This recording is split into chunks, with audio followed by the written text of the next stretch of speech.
Hey gamers, today we're looking at Zapotec. Let's check it out.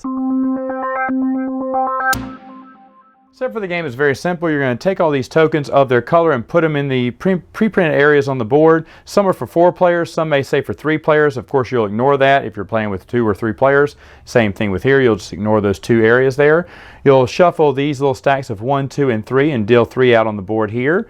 You'll have another score tracker on the little sacrificial track here. You'll shuffle those deck of cards, deal out 3 of them. Those are in-game cards that you can claim by using one of the remaining 3 little tokens that are in the player's area. You're going to shuffle through this stack of tiles there and deal out as many as you have players in the game plus 1. So this is a 4-player game. That'd be a 3, that'd be a 2, so on and so forth. You're also going to shuffle this deck of cards, deal out cards according to the number of players. So if it's 4 players, you'll give 4 cards out. 3 players, it'd be 5 cards. 2 players, it'd be 6 cards. And then you will deal out 4 cards here with the 5th card going in the middle here, and deal out as many cards as you have players in the game plus 1. So in this example, for a 4-player game, I've dealt out 5 cards. Each person is going to start their turn with 1 of each base resource, the stone, the brick, and the wood. They're going to have their little temple icon here, all their huts and their temple pieces here, their player board here, and the iconography showing you how much everything costs. They're also going to start with their, in this case, 4 cards, if it's a 4-player game there, and then you are ready to play. How Zapotec works is very simple. First off, it says, hey, you will collect your income.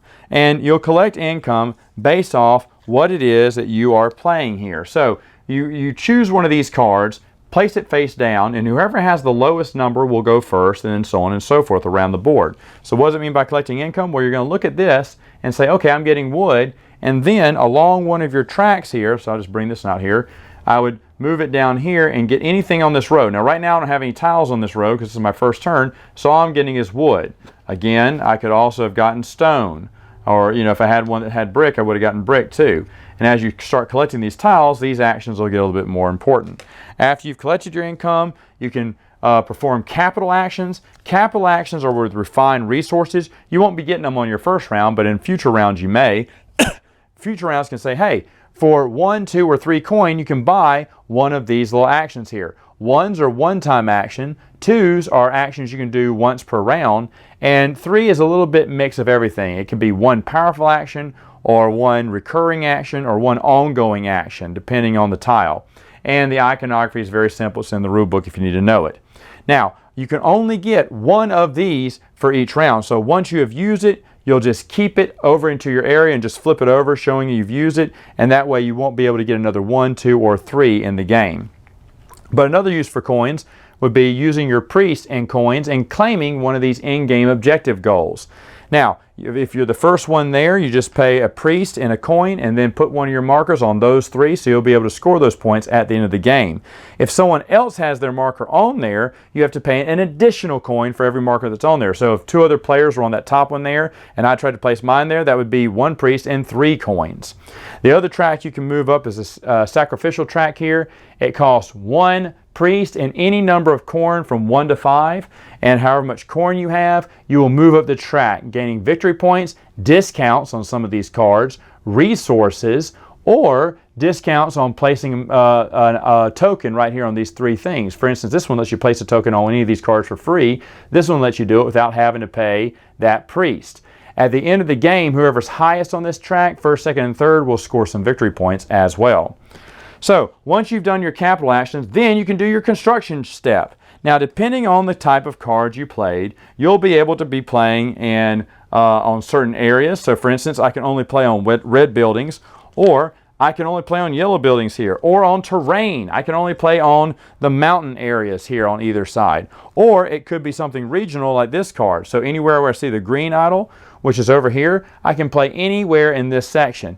Now, depending on which card you played, you are restricted to that level. So for instance, if I chose this one, I could only take the red temple tiles. Well, I would also look on my player board to see what resources I would need to spend. I can spend as many as I can get to buy these type houses. Now, of course, if it was this terrain, maybe I'd be able to buy 2 different types of houses as long as they're on that rocky terrain. Or again, if it was just in an area where I wanted to build, I could build any of these as long as I had the resources. Now, once you build whatever it is, the 2 resources you pay, because you've received some extra resources, you take that house, you put it in this area, and then you grab this token. And this token is also going to give you some base and refined resources. And it can be anything. It can be coins in Priest, or here's one corn as well. And it can give you brick, wood, or stone as your base income. And so what you're doing is you're placing this on your player board. Now if you cover up any one of these icons, you'll get a coin, a corn, or a priest.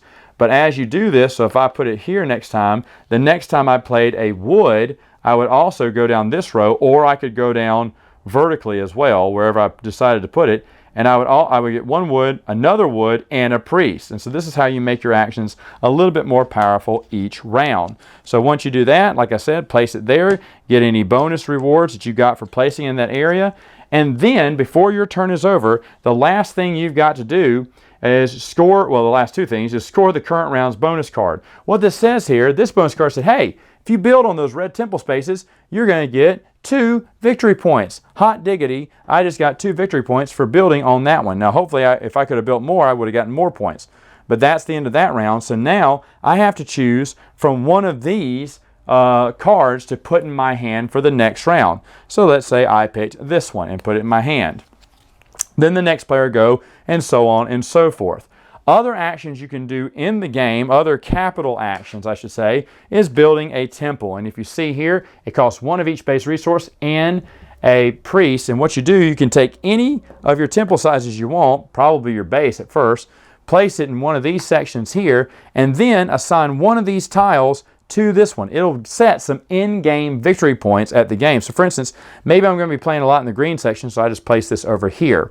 Now, later on, I can come on over here, and if I did that action on my second turn, I could place the second tile pyramid on there. But other players may also play on top of my pyramid. So maybe purple player went, and they placed one on there too. Now that completed that temple. Whenever the last piece is placed, that's a completed temple. So even if, let's say the next time I didn't have my big base, I have to use my second base.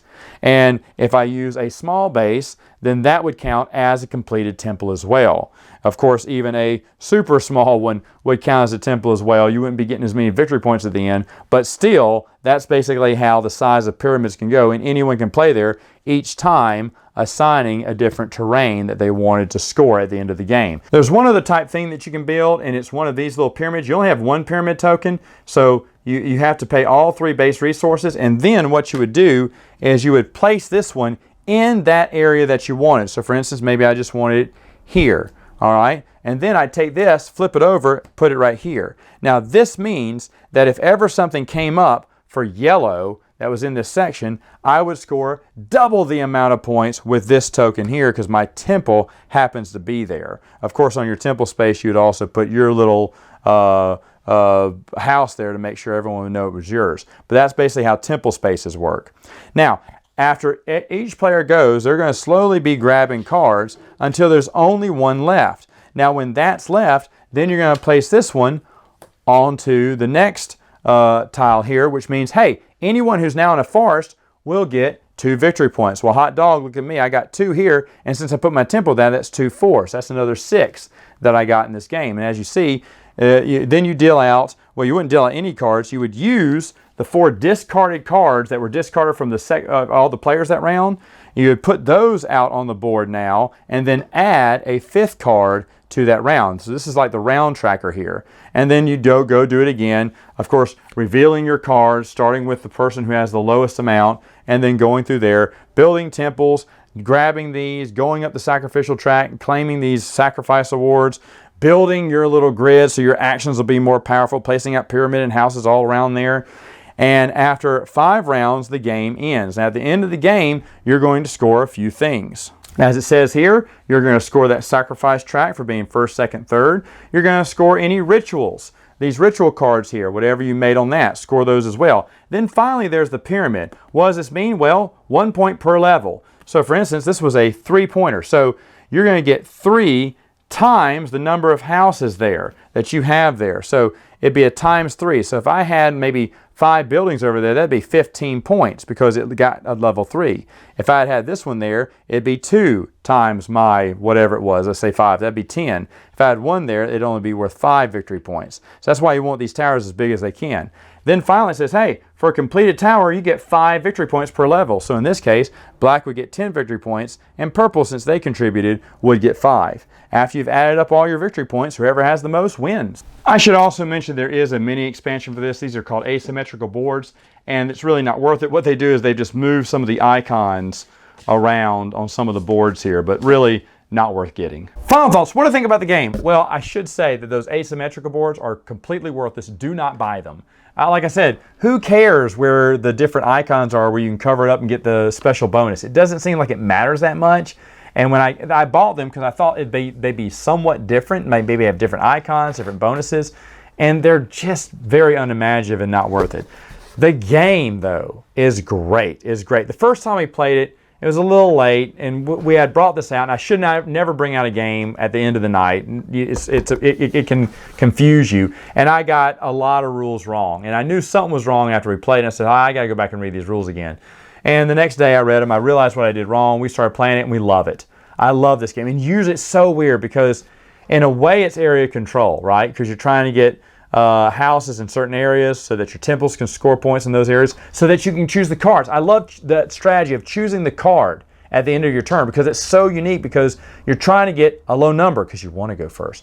But you really want that type of card because that will give you more options, you know, a wider range. Some of the cards that give you a wider range are higher numbers too. So I may not get the tiles I want. That's another thing. All those yellow, green, and red tiles, they have different icons on them. They're not all the same. They're all different. So you have to decide which one do I want to grab to add to my board. And let me see. I don't have any brick when I do this action. I need a brick. And what else do I have? I got plenty of priests on this. I need some corn. So let me get some more corn buildings out here. You start looking for that, the little details. You start looking for the details in that. Like I said, simple actions, but very important decisions.